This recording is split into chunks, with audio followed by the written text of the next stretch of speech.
guys. Got Coach Tillman here. When you're ready, go ahead and fire away. Coach, your quarterfinal record speaks for itself.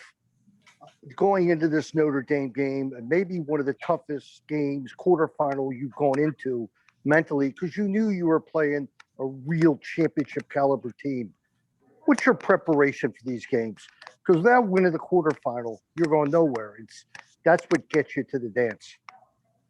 Yeah, I learned a long time ago that that game is really the hardest game in a lot of ways, just because every playoff game is challenging in a lot of different ways, but you kind of know if you get over that hump, then you're going to the Final Four, and that's just a different feel. The quarterfinals, you go to spots, but like everybody wants to be at the Final Four. You think about basketball, right? It's the Final Four. People don't talk about the Elite Eight. It's the Final Four. And then that's where you grew up. You would go to those games. When I was a young coach, you'd go and you dream of coaching there. You dream of playing there. We want to finish the job, and we're not satisfied being there. But that game itself, you kind of know. It's like, okay, now we're going to be on the big stage. You want your players to experience that. And it's something that you hope every guy that comes through the program will have that opportunity, because it is special. And like I said, there are families that pack up their car and they go wherever that is. And a lot of kids grew up going there year after year and playing in the parking lots and, dreaming those big dreams. So there's a lot that goes into that. I think on the other side, part that hits home with me being Memorial Day weekend and having spent a lot of time at the Naval Academy and son of a Marine and, obviously coaching guys like Brendan Looney, there's a lot of inspiration to try to get there, just because there's a lot of meaning when you're on that field. It's hard not to get choked up when you're hearing the national anthem and how many people have made sacrifices to allow us to do what we would like to do. I got a nice text from Matt Russell, who was our goalie at Navy and was on that 04 team. And he's going to be there. He's a Connecticut native. And it just kind of took me back to, 17 years ago. And I can't believe it's 17 years ago, but all the great people, again, that have made the ultimate sacrifice, that have allowed us to be in those moments. So we want to make sure we appreciate that for sure. Coach, you hear a lot about Sowers and Brennan O'Neill and their incredible attack. But last time we played Duke, it was Montgomery who really had just a phenomenal game. A lot of weapons on that squad, isn't it? Yeah, they present a lot of challenges, a lot of dynamic guys. A little bit of, I was joking, it's like the NBA All-Star team. Like you go out there, it's like, okay, who do you want to cover, LeBron or Kevin Durant? I don't think there's an easy option if you're covering those guys. So they present a lot of challenges individually and then collectively, because they're so well coached. So, but you also know at a Final Four, that's what you're getting. And so, Duke's coaches do a great job. Coach Dino is as good as anybody out there, and certainly a guy I've learned a lot from and admired and taken advice from through the years. So a ton of respect for him. And those Duke teams just always seem to gel at the right time. And that's a credit to him and his staff. Coach, in recent weeks, it seemed like Logan has become increasingly comfortable leaving the cage for those contested ground balls. I'm curious, is that something that you and your staff have kind of told him that if he sees an opportunity, take it? Or kind of how do you and your staff approach those situations, towing that fine line? Because obviously if he goes out too far and misses the GB, it leaves the open net. Yeah, and I think part of, that's part of Logan's growth. I think one, I think back and it's crazy to think about, I think he's only started, what is he now? 15 starts, I think, right? He had 2 last year and 13 this year. Does that sound right? From 14, 16. So he's got 16 now. So he's really, a typical year, he's really not even a full year of starts yet, So, but I think he's starting to, kind of, all right, I'm comfortable in the goal. I'm comfortable kind of, doing what I'm supposed to do. But then I think like anybody else, your game evolves, your comfortability evolves. And I think, in games like that, we talk about possession being so important. So if Brett gets a tough ground ball, that's as good as a save. A tough ground ball by Logan's as good as a save. That's as good as a face-off win. And all those in our game, all those possessions add up if you really value all those things, whether it's riding or clearing or backing up a goal, getting back on defense. So there are all these little plays that we kind of call little plays, but we value those things because we know you add those one play at a time and they become big things because you've stolen one here and you've stolen one there. You look at that second quarter in particular, we go 1 for 9 facing off. We fail 2 clears. So you're just starting -9, right? So how do you get some of those possessions back? And our defense was gassed at times. So with only 5 possessions in that quarter on offense, we still were able to kind of hang in there. That's why I felt pretty good at halftime. Like we were tied and had a man up. We just, had some self-inflicted wounds in the second quarter, especially in a quarterfinal game, but the guys kind of hung in there. We got a chance to catch our breath and reset. And then, just kind of said, let's just start all over again. And again, I'm super proud of the way the guys battled. It wasn't the cleanest game we played, but can't think of a lot of games where our kids showed more heart and toughness and resiliency and just battled. And so now if we can fall back on that, but also build on some things and clean up some things and maybe be a little cleaner, I'm hopeful that is, a good recipe for us moving forward. Coach, you're facing also at the other end of the field, not just, great offense, but a really, really good defense. Can you talk about really quickly the kind of their 2 top defensemen, or at least in my mind, Brower plays a lot on ball now, and JT Giles Harris has kind of taken over that off ball kind of roving kind of role for their defense. Can you talk about the challenges that those 2 guys present? Yeah, very athletic guys, very rangy guys, great sticks, guys that anticipate well, cover a lot of ground, can check you, get in your hands, trail check you, double you, do some disruptive things that, a lot of teams, we just don't see a lot. And we don't play that way a ton.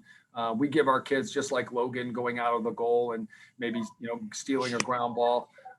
We give our guys the freedom if there's an opportunity. Certainly we'll let, Brett or Nick make a play. We trust those guys. But I think those guys are probably in even a higher level in terms of just maybe being a little more creative relative to most of the teams that we're just going to see. So we've got to do a good job with our stick protection and moving our feet and kind of our instincts. And we've kind of talked about some things. We've watched some film. We've done some drills with that. And we just can't take some simple exchanges for granted. If you go back and watch our 2018 game, the very first possession of the game, to your point, Tony, we just throw a simple pass to Connor Kelly from, I think, Tim Rotans to Connor, 2 very good players. And JT just jumps it and puts the ball on the ground and we turn the ball over. So that's something that, again, you look back and say, hey, just a reminder, this is the aggressive group that you're going against. We've got to make sure that we value the ball and we have good spacing, make sure that we, be cut really hard and get open, protect our stick. And, we're going to have to withstand some pressure at times. Hey, Coach Tillman, I know you said after the Vermont game, you thought maybe the team had to shake off a little bit of nerves in that one. Last week, played with confidence, winning in overtime. Where do you think the team's kind of nerves are and confidence is heading into this week in the Final Four? And what do you think kind of the mindset of those guys is going into this game against Duke? I think everybody knows we obviously are going to a pretty special place. We have a great opponent. Pretty much the preseason #1 and a team that was #1 for a good part of the year. And all those guys, they know all their guys. They're really talented players and the kids all know each other pretty well. We've tried to handle this week. I think we are a pretty tired group from Sunday. Those kids really battled. A lot of those guys, you look at, we track their numbers and in terms of the GPS, stuff like that, the numbers are super high.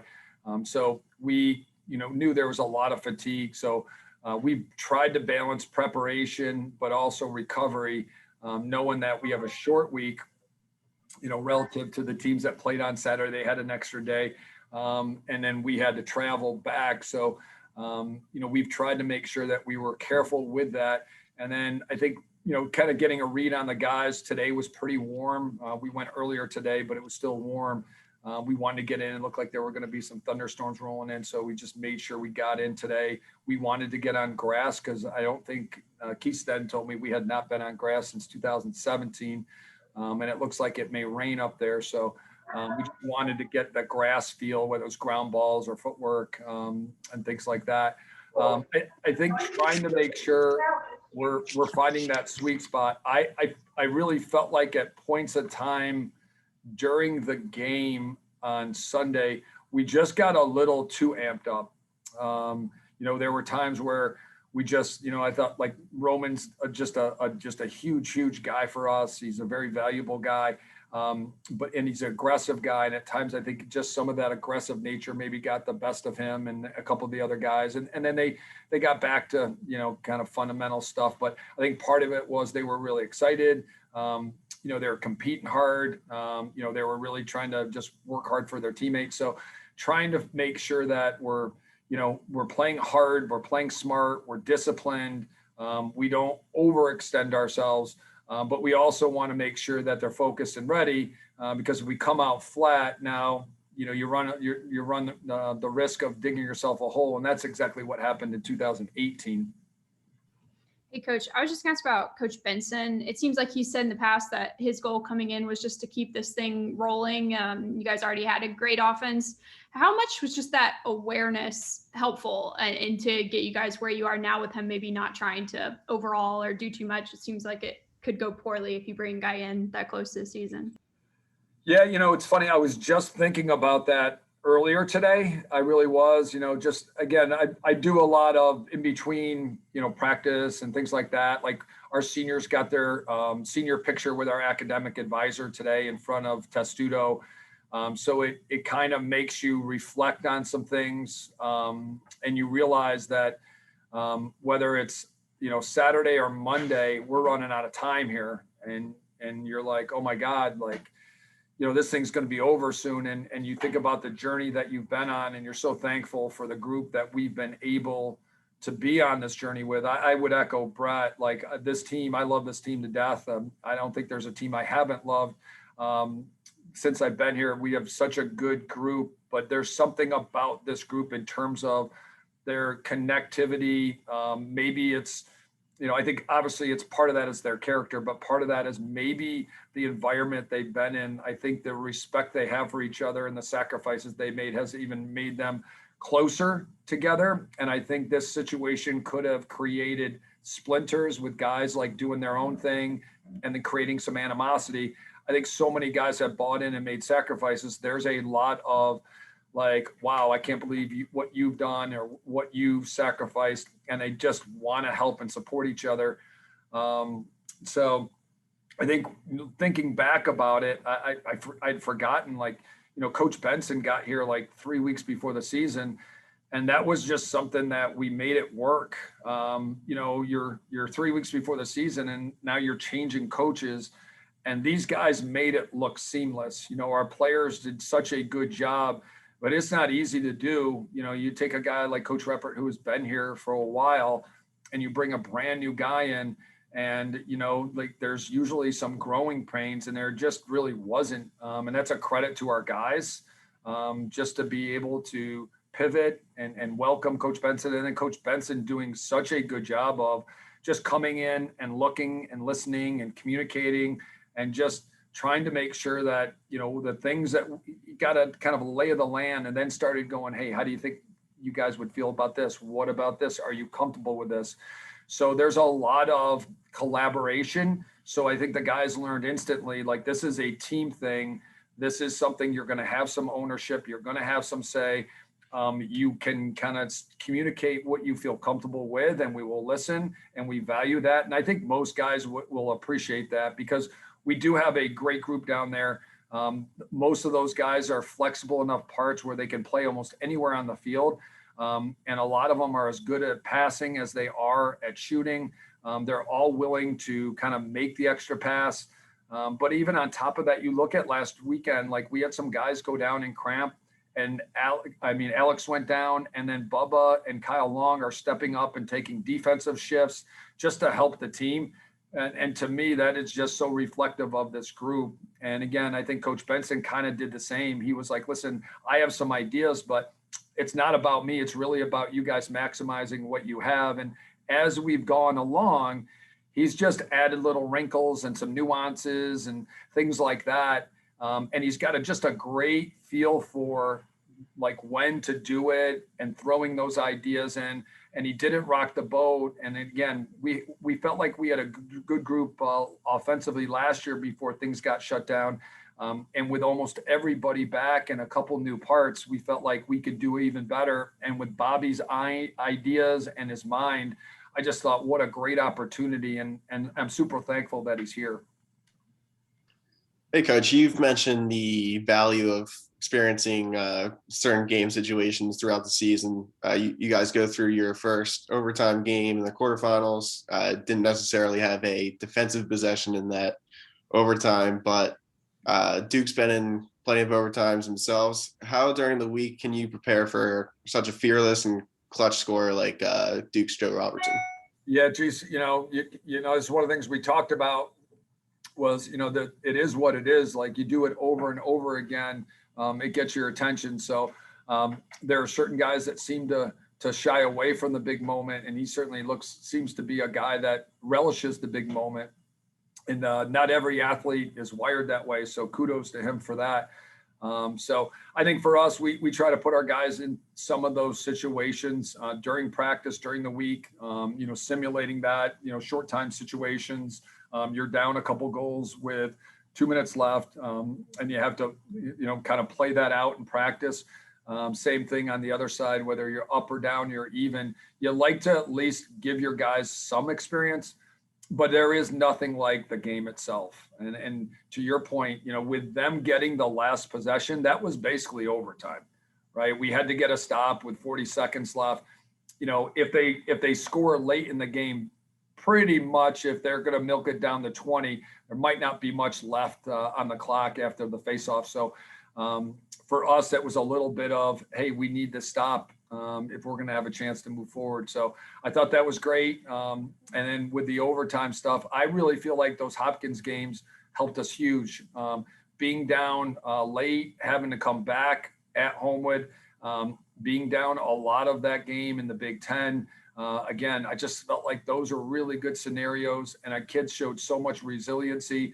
We expressed to them so that, Hopkins has improved. They're very good. We felt like Rutgers was a very good team. I think we've kind of seen over the last couple of weeks how good that team really is. But to be in those battles and those wars and to come out of it and come fighting back, I think it does give the kids some confidence that regardless of what goes on, if we stick together, we're going to have a chance. Coach, I'm just curious, where did you guys go this morning to practice on grass? And are you guys going to be doing that the rest of the week? Yeah, our facilities guys are awesome. After we won on Sunday, I reached out to PJ Ellis, one of our guys in facilities, and said, hey, any chance we could get on a grass field? And the next day we had a lined field. We usually practice right behind baseball. So it's those grass fields that's, it's kind of the baseball outfield right near the parking garage. Football practices a lot. I think down the road, those will actually be soccer practice fields, and football will use the Cole field. So they were nice enough to line that for us. And again, got some ground balls, got some footwork. The goalies got shots because, trying out the screw-ins, I think is important now for the footing and just making sure those screw-ins, they work, they fit. If it's the molded, you want to get used to that.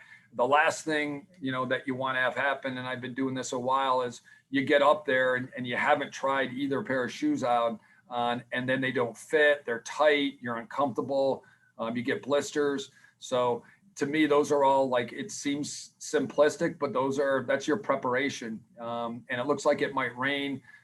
So we got to be prepared for that. And if obviously there are a bunch of teams practicing on Friday, it might be a little bit sloppy. So I think all of that will help us get ready for whatever the surface may be. And one more thing, John, this is your 8th Final Four at Maryland. You're no stranger to the final weekend. Does this one feel any different being undefeated? Not really, not in that regard. Once you get there, you can be unseated like we were in 11 and 12, or where we are now. And you're just happy you got there. The journeys have all been a little bit different. But once you get there, it's okay, hopefully you build on some of the things you've gone through. And again, that's part of the good and bad of the journey is, like last week, down 3 in the 4th, like you just had to battle and you had to fight and, we got knocked around. They scored some goals, whatever it may be. You got to get off the mat. You got to keep counter punching. You got to show some resiliency. And then you kind of go, geez, all right, we did it. Like we were able to come back, all right, if it happens this weekend, we know what we need to do. We can do it. It's going to be hard against a great team like Duke, but we can do it. So I'm just excited to make sure that Maryland is there. It's championship weekend. So to bring our university, our fans, all of the alums that'll be there to be part of that, I think is really special. So I'm happy for our guys to experience it. But I'm really happy for our state and really our school to take pride in like, okay, we're part of championship weekend at a state where lacrosse is so important. It's part of our history. There's so much, part of who we are to be there.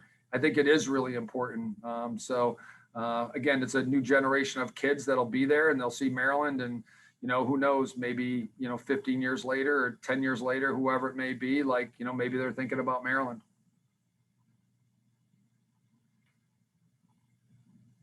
Anything else for Coach, guys? All right. Thanks, everybody. Thanks, everyone.